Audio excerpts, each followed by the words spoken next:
2023 সাল একটা কোম্পানি যাকে 2013 সালে সুপ্রিম কোর্ট আদিবাসী ভূমি থেকে বিতাড়িত করেছিল, সেই একই কোম্পানি সেই একই পাহাড়ের মাত্র 50 কিলোমিটার দূরে আবার ফিরে এলো। তবে এবার সে একা আসেনি, এবার সে সরকারি ক্ষমতাকে সঙ্গে নিয়ে এসেছে। এবার নিজেকে একটা প্রশ্ন করুন, যদি কেউ আপনার পূর্বপুরুষের বাড়ির দরজায় দাঁড়িয়ে বলে এটা এখন আমার, আর আপনি প্রতিবাদ করলে সরকার আপনার নামে সন্ত্রাসী মামলা দেয়, তাহলে আইন কার পক্ষে? উড়িষ্যার সিজিমালিতে ঠিক এটাই হচ্ছে। আর এই ডকুমেন্টারিতে আমরা সেই প্রশ্নটার উত্তরই খুঁজব। কাগজে কলমে গণতন্ত্র, সংবিধান, গ্রামসভার অধিকার আসলে বাস্তবে কার কাজে লাগছে?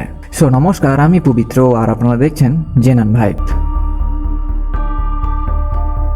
পূর্বঘাট পর্বতমালা হিমালয়ের চেয়েও পুরনো। ভূতাত্ত্বিকরা বলেন হিমালয় তৈরি হওয়ার আগে থেকেই এই পাহাড় আছে, আর এই পাহাড়ের বুকেই আছে সিজিমালি, একটি সমতল শীর্ষ পাহাড়ের সারি রায়গড়া এবং কালাহান্ডি জেলার সীমানায়। সংবিধানের ৫ম তফসিল অনুযায়ী এটি তফসিল এলাকা, মানে এখানে আদিবাসীদের বিশেষ সাংবিধানিক সুরক্ষা আছে। সিজিমালি কেবল একটা ভৌগোলিক স্থান নয়, 10 কিলোমিটারের মধ্যে আছে 21টি সংরক্ষিত বন, 9টি জলাশয় এবং কালপার্ট বন্যপ্রাণী অভয়ারণ্য। 18টিরও বেশি গ্রাম সরাসরি এই পাহাড়ের জলের উপর নির্ভরশীল। আর এখানে বহু শতাব্দী ধরে বাস করছে কন্ধ আদিবাসী সম্প্রদায়রা। তাদের পানীয় জল আসে এই পাহাড় থেকেই, তাদের ওষুধ আসে এই বনের গাছ থেকে, তাদের পূর্বপুরুষদের কবর এই মাটিতে, আর তাদের দেবতার বাসস্থান সিজিমালির চূড়ায়। তাই তাদের কাছে এটা শুধু জমি নয়, এটা তাদের অস্তিত্ব। আপনি জানেন বক্সাইট মানে অ্যালুমিনিয়াম, অ্যালুমিনিয়াম মানে বিমান, গাড়ি, ইলেকট্রনিক্স। ভারতের মোট বক্সাইটের 41% আছে উড়িষ্যাতে, এবং সেই বক্সাইটের 95% আছে এই পূর্বঘাটের আদিবাসী এলাকায়। আসলে যার মাটির নিচে সোনা আছে তার মাটির উপরে বিপদ আছে। এমনটা বলছি কারণ খনিজ মানেই কোম্পানি আসবে, কোম্পানি মানেই সরকার সাথে আসবে, আর সরকার মানেই উচ্ছেদ আসবে। সেই জমিতে থাকে তারাই সবচেয়ে আগে যায়। এবার আপনি যদি একটু ভালো করে গাণিতে হিসাব করেন তাহলে দেখবেন ভারতের খনিজের ভূগোল আর উচ্ছেদের ভূগোল একই মানচিত্র। মানে ভারতের যে জেলাগুলোতে সবচেয়ে বেশি খনিজ সম্পদ আছে, কয়লা, বক্সাইট, লোহা, ম্যাঙ্গানিজ, সেগুলো প্রায় সবই আদিবাসী অধিষ্ঠিত এলাকা। ঝাড়খণ্ড, ছত্তিশগড়, উড়িষ্যা, মধ্যপ্রদেশের আদিবাসী বেল্ট। আর এখন যদি দুটো মানচিত্র পাশাপাশি রাখেন, একটাই ভারতের খনিজ সম্পদের অবস্থান আর একটাই গত 50 বছরে সবচেয়ে বেশি মানুষ উচ্ছেদ হয়েছে কোথায়, এই দুটো মানচিত্র হুবহু মিলে যাবে। মানে যেখানে মাটির নিচে সম্পদ সেখানেই মাটির উপরে আদিবাসী, এবং সেখানেই সবচেয়ে বেশি উচ্ছেদ। এবার একটা তথ্য দিই যা সরকার কখনো সামনে আনে না। বক্সাইটের মালভূমি প্রাকৃতিক স্পঞ্জের মতো কাজ করে। মানে বক্সাইট বর্ষার জল শোষণ করে এবং সেই জল সারা বছর ঝর্ণা ও নদীর মাধ্যমে ধীরে ধীরে ছেড়ে দেয়। আর এই হাইড্রোলজি ধ্বংস করা মানে শুধু পাহাড় কাটা নয়, এটা পুরো অঞ্চলের জল টেবিল ধ্বংস করা। জলবিজ্ঞানীরা এটা বারবার প্রমাণ করেছেন। এই প্রেক্ষাপটটা মাথায় রাখুন, কারণ এরপর যা বলবো সেটা বুঝতে এই শিকড়ের গল্পটা জানা দরকার ছিল।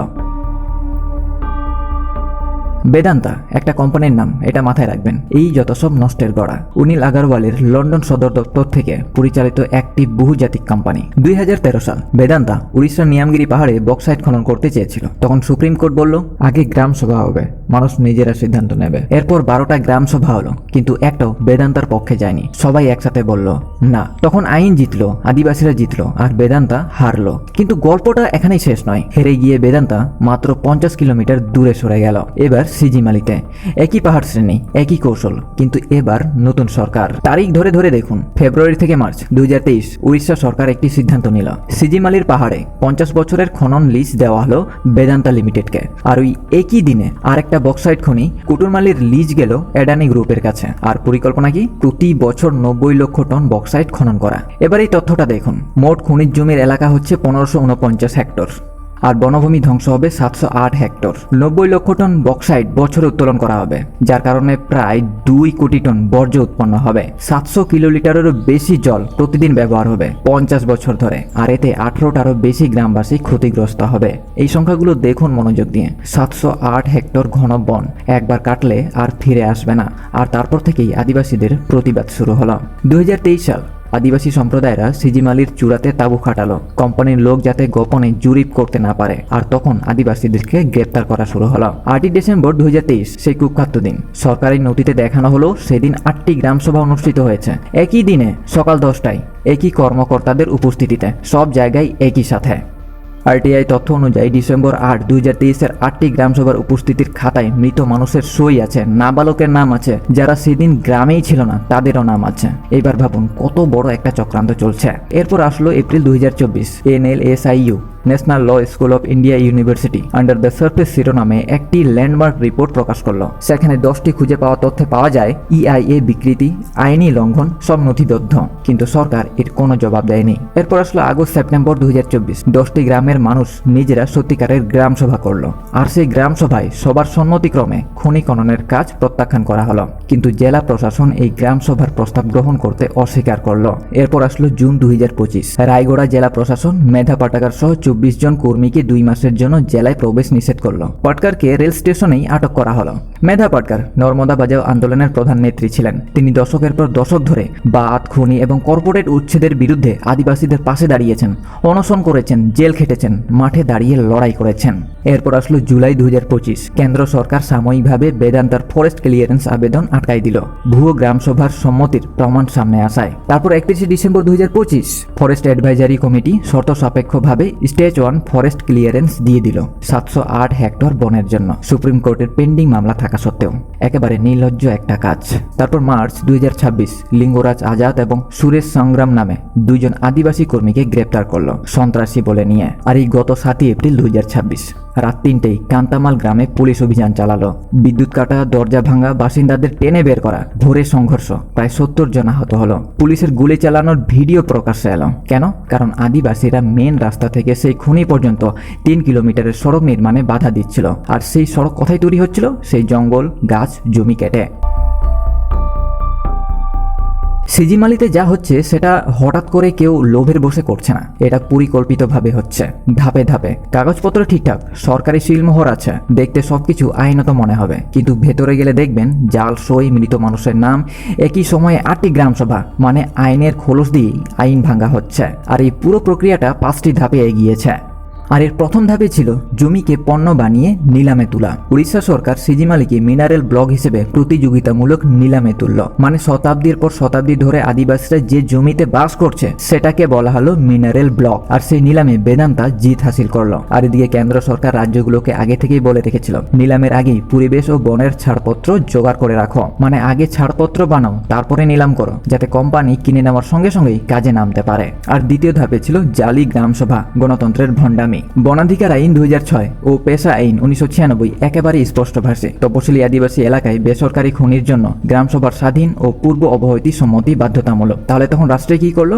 জালি গ্রামসভার রিপোর্ট বানিয়ে সম্মতি তৈরি করলো কাগজে। পেশা আইন, panchayat extension to schedule areas act 1996 এবং বনাধিকার আইন, ফরেস্ট রাইটস অ্যাক্ট 2006, এই দুটো আইন তৈরি হয়েছিল ঐতিহাসিক শোষণের ক্ষতিপূরণ হিসেবে। দশকের পর দশক ধরে আদিবাসীদের উন্নয়নের নামে উচ্ছেদ করার পর সংসদ স্বীকার করেছিল এই মানুষগুলোর সম্মতি ছাড়া তাদের জমিতে কিছু করা যাবে না, কিন্তু সিজিমালিতে এই আইন একেবারে মানা হচ্ছে না।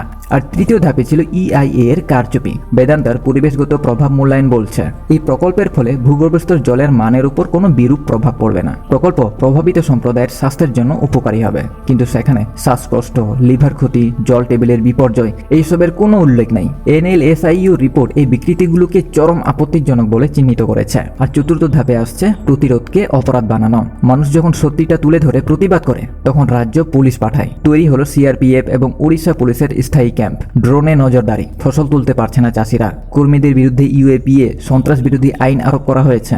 নারিঙ্গি দেই মাঝি, একজন বৃদ্ধা, গ্রেপ্তার হলেন পুত্রবধূকে হাসপাতালে প্রসবের জন্য নিয়ে যাওয়ার সময়। 125 জনেরও বেশি আইনজীবী পিটিশনে স্বাক্ষর করলেন আতঙ্কের পরিবেশ তৈরির নিন্দা জানিয়ে। এরপর পঞ্চম ধাপে হলো আইনি গোলকধাঁধা। সুপ্রিম কোর্ট বলেছে সিজিমালি লিজ তার চূড়ান্ত রায়ের অধীনে। হাইকোর্টে পিটিশন চলছে, কিন্তু রাস্তায় তৈরি হচ্ছে। রাস্তাটাকে লিনিয়ার প্রজেক্ট বলে চালানো হচ্ছে, ফলে পূর্ণ ক্লিয়ারেন্স ছাড়াই কাজ শুরু করা সম্ভব। এখানে একটু জানা দরকার যে ট্রোজান হর্স কি। আসলে সিজিমালি প্রকল্পকে চালাকিভাবে দুটো ভাগে ভাগ করা হয়েছে, মিনারেল ব্লক এবং সংযোগ সড়ক। যেহেতু সড়কটি লিনিয়ার প্রজেক্ট, তাই সম্পূর্ণ পরিবেশ ছাড়পত্রের আগেই নির্মাণ শুরু করা সম্ভব। একবার 3 কিলোমিটার রাস্তা তৈরি হয়ে গেলে সেই বক্সাইট খনির পথ খুলে যাবে। আদালত রায় দেওয়ার আগেই মাটিতে ঘটনা তৈরি করে ফেলাই হলো এর পরিকল্পনা। প্রতিটা ক্ষমতার অপব্যবহারের একটা প্যাটার্ন থাকে। যারা সিদ্ধান্ত নেয় তারা কখনো ভোগেন না, আর যারা সত্যি ভোগেন তাদের সিদ্ধান্ত নেওয়ার অধিকারই নেই। সিজি মালিতেও তাই, কিন্তু এখানে একটা বিশেষ বিদ্রুপ আছে। বেদান্তা লিমিটেড, অনিল আগারওয়ালের কোম্পানি, সদর দপ্তর লন্ডনে, ভারতে অপারেশন চালাচ্ছে মিত্রি infrastructure and mining India private limited নামে। কিন্তু এই বেদান্তা লিমিটেড কোম্পানির জাম্বিয়ার কপার খনিতেও পরিবেশ লঙ্ঘনের রেকর্ড আছে। লেঞ্জিগড়ে নিজের রিফাইনারির কারণে স্থানীয় নদী দূষণের অভিযোগ আছে। নিয়ামগিরিতে ডোঙ্গারিয়া কন্ধ আদিবাসী সম্প্রদায়ের কাছে হেরেছে, তারপর এখন সরে এসেছে সিজি মালিতে। একই কোম্পানি, একই পাহাড় শ্রেণী, একই কৌশল, শুধু সরকার আলাদা। ওড়িশার মুখ্যমন্ত্রী মোহন চরণ মাঝি বিজেপি দলের, নিজেও একজন আদিবাসী। তার সরকারের হাতেই পঞ্চম তপশিল, পেশা এবং বনাধিকার আইন লঙ্ঘিত হচ্ছে। পুলিশকে ব্যবহার করা হচ্ছে কর্পোরেট স্বার্থ রক্ষায়, আর আইনি সংস্থাগুলো পরিণত হয়েছে কোম্পানির হাতিয়ারে। এমনকি ভারতের রাষ্ট্রপতি দ্রৌপদী মুর্মু নিজেও উড়িষ্যার সাঁওতাল আদিবাসী মহিলা। কেন্দ্রীয় উপজাতি বিষয়ক মন্ত্রী জোয়েল ওরাম, তিনিও উড়িষ্যার আদিবাসী সম্প্রদায়ের। মুখ্যমন্ত্রীও আদিবাসী। এই তিনজনের কাছেই সাংবিধানিক ক্ষমতা আছে সিজিমালির আদিবাসীদের রক্ষা করার, কিন্তু কেউ একটিও কথা বলেননি। এটা কেবল রাজনৈতিক ব্যর্থতা নয়, এটা একটা গভীর নৈতিক প্রশ্ন। 18টিরও বেশি গ্রামের মানুষ সংবিধানের পঞ্চম তপশিলের অধীনে 2023 সাল থেকে পাহাড়ের চূড়ায় তাঁবু খাটিয়ে পাহারা দিচ্ছে। গ্রেপ্তার হচ্ছে, মামলা খাচ্ছে, ফসল তুলতে পারছে না, কিন্তু তারা পাহাড় ছাড়েনি, কারণ তাদের কাছে এটা শুধু জমি নয়, এটা তাদের ঈশ্বর, তাদের জল, তাদের ভবিষ্যৎ। NLSIU হিউম্যান রাইটস ক্লিনিক 2024 সালে আন্ডার দ্য সার্ফেস রিপোর্ট প্রকাশ করেছে, সম্পূর্ণ নথিবদ্ধ, আইনি বিশ্লেষণ সহ। প্রফুল্ল সামন্তরা, মেধা পাটকার, স্থানীয় সাংবাদিক, তারা এই গল্প বলে যাচ্ছেন, প্রতিবাদ করে যাচ্ছেন। 125 জনেরও বেশি আইনজীবী পিটিশন করেছেন, কিন্তু মূলধারার মিডিয়া মূলত নিস্তব্ধ। এই ব্যাপারে সরকারের উত্তর খুব সহজ, উন্নয়নের জন্য করা হচ্ছে।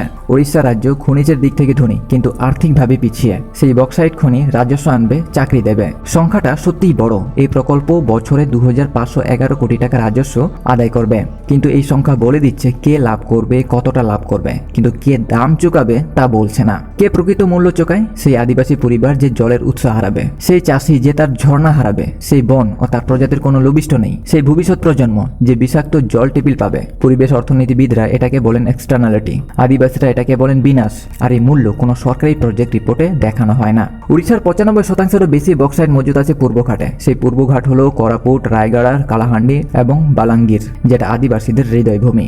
ইতিহাসের একটা প্যাটার্ন দেখুন। 1855 সাঁওতাল হুল ভূমি দখলের বিরুদ্ধে, 1910 ভূমকাল বিদ্রোহ বনের অধিকারের জন্য, 2006 নন্দীগ্রাম কর্পোরেট জমি অধিগ্রহণের বিরুদ্ধে, 2013 নিয়ামগিরি বেদান্তাকে হারিয়ে দেওয়া, 2026 সিজিমালি এখনো চলছে। প্রতিটি প্রজন্মে একই মানুষেরা একই সম্পদের জন্য একই আক্রমণের মুখোমুখি, এবং প্রতিটি প্রজন্মেই তারা রুখে দাঁড়িয়েছে। এখন এই মুহূর্তে 6টি অবিলম্বে দাবি করা হয়েছে। প্রথম দাবিতে বলা হয়েছে সিজিমালির সমস্ত নির্মাণ কার্যক্রম বন্ধ রাখতে হবে, সংযুক্ত সড়ক সহ চূড়ান্ত এবং বৈধ পরিবেশ ও বন ছাড়পত্র না পাওয়া পর্যন্ত। দ্বিতীয় দাবিতে বলা হয়েছে ডিসেম্বর 2023-এর গ্রামসভা রেজুলেশনগুলোর স্বাধীন বিচারকী তদন্ত, ফলাফল সম্পূর্ণ প্রকাশ্যে আনতে হবে। দাবি তৃতীয়তে বলা হয়েছে লিঙ্গরাজ আজাদ, সুরেশ সংগ্রাম সহ সকল কর্মী ও আদিবাসী প্রতিবাদকারীর নিঃশর্ত মুক্তি, UAPA সহ সমস্ত মামলা প্রত্যাহার করতে হবে। চতুর্থ দাবিতে বলা হয়েছে পুলিশের উপস্থিতি ছাড়া পর্যাপ্ত নোটিশ সহ সিভিল সোসাইটির পর্যবেক্ষণে প্রকৃত গ্রামসভার আয়োজন করে দিতে হবে। দাবি পঞ্চমে বলা হয়েছে আবেদনকারী কোম্পানির দ্বারা কমিশন করা নয়, সম্পূর্ণ স্বাধীন EIA, স্বাস্থ্য, জল, জীব বৈচিত্র্য ও বাস্তুচ্যুতির প্রভাব সহ্য হতে হবে। দাবি ষষ্ঠতে বলা হয়েছে রাষ্ট্রপতি ও কেন্দ্রীয় উপজাতি মন্ত্রণালয়কে পঞ্চম তফসিলের অধীনে তাদের সাংবিধানিক দায়িত্ব পালন করতে হবে এখনই। এখন সবশেষে একটা অস্বস্তিকর প্রশ্ন, আমরা জানলাম কি হচ্ছে, কে করছে, কিভাবে এবং কেন।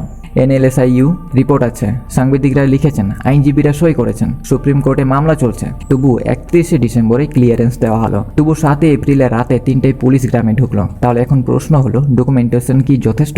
একজন আদিবাসী রাষ্ট্রপতি, একজন আদিবাসী মন্ত্রী, একজন আদিবাসী মুখ্যমন্ত্রী, তিনজনের হাতেই ক্ষমতা আছে সিজিমালিকে বাঁচানোর, কিন্তু তিনজনই চুপ করে আছেন। তাহলে এখন একটাই প্রশ্ন, যখন নিজের সম্প্রদায়ের মানুষ ক্ষমতায় থেকেও নিজের মানুষদের রক্ষা করেন না, তখন কি ক্ষমতার চেহারা বদলায়, নাকি শুধু ক্ষমতার মুখ বদলায়? আশা করি এই ভিডিওটি আপনাকে একটা নতুন দৃষ্টিভঙ্গি দিয়েছে। এই অশান্তি নিয়ে আপনার মতামত কি অবশ্যই কমেন্টে জানাতে পারেন।